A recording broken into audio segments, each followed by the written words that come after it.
chakras, ils sont reliés aussi à des aspects planétaires. Donc ça, c'est important de savoir. Donc là, ça veut dire que dans notre perception de la conscience, dans notre perception de l'expérience, il va y avoir cet alignement. Or, nous allons, je pense, être nombreux à regarder dans le ciel et finalement voir que le ciel est une réflectivité, une réflexion de ce que nous portons déjà en nous.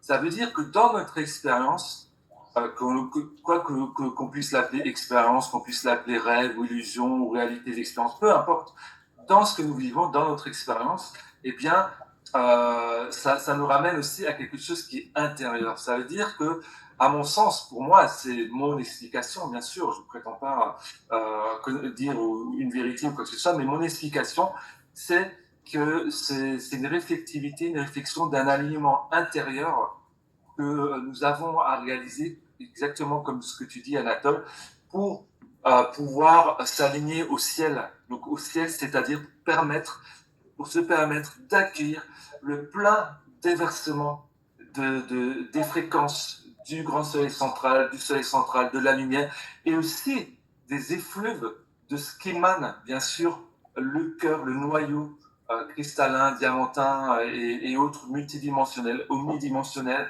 de la Terre, de la nouvelle Terre, parce que la Terre aussi, elle envoie beaucoup, il y a beaucoup de fréquences, de pics de fréquences Schumann qui sont très, très puissants. L'explication, c'est que c'est une réflectivité, une réflexion d'un... C'est que c'est une réflectivité, une réflexion d'un... C'est que c'est une réflectivité, une réflexion d'un... C'est que c'est une réflectivité, une réflexion d'un alignement